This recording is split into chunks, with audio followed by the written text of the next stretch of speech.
Present by New Dhoom Official.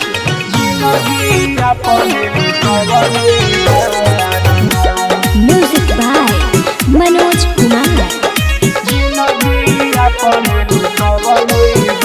ए हनुमत कहबन गुणवा राम नाम में पबले बार जिंदगी अपन लुटबले बारना की बोला कवन गुणवा राम नाम में पवले बार जिंदगी अपन लुटवले Barna.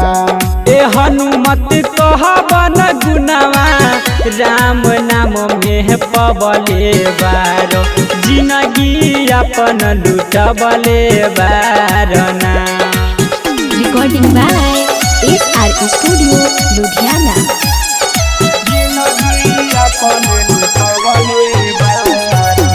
Present by New Dhoom Official.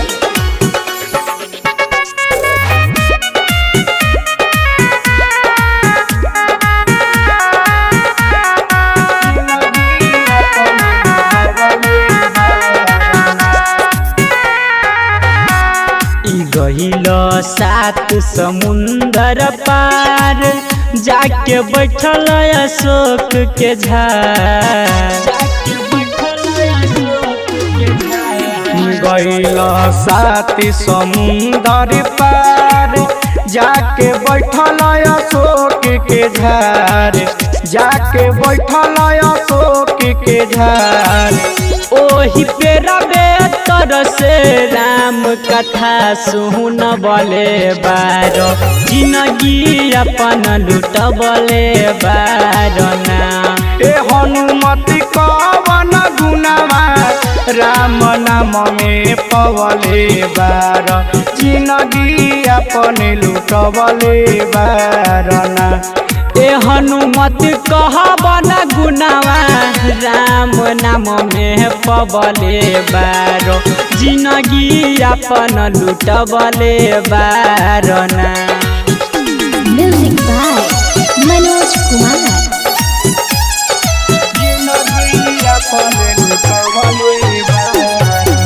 Present by New Dhoom Official.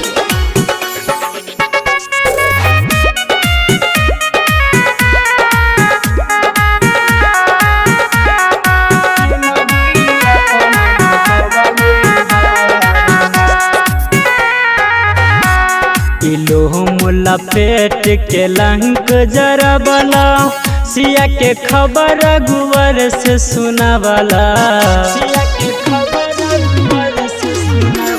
Kilo में लपेट के लंका जलावला सिया के खबर गुबर से सुनावला सिया के खबर गुबर से सुनावला। की बोला बुद्धि जा के अपन लंका में देखबले बार जिंदगी अपन बीतबले Barna.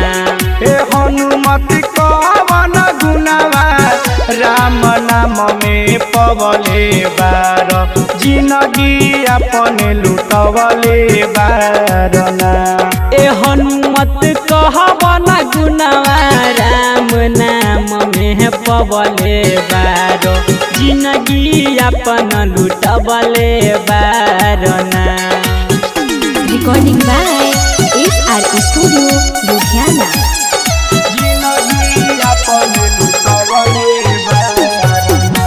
Present by New Dhoom Official.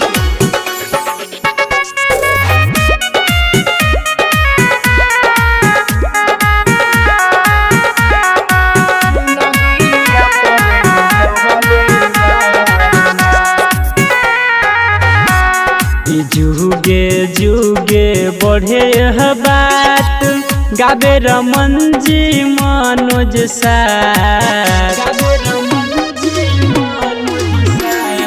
जुगे जुगे बढ़े बा गावे रमन जी मनोज साथ गावे रमन जी मनोज साथ कि अपना नाम के डंका लंका में बह जबले बार जिंदगी अपन लुटबले बारना हे हनुमति कवन गुनावा राम नाम में पवले बार जिंदगी अपन लुटबले बारना ए हनुमत कहबन गुनावा राम नाम में पवले बार जिंदगी अपन लुटबले बारना।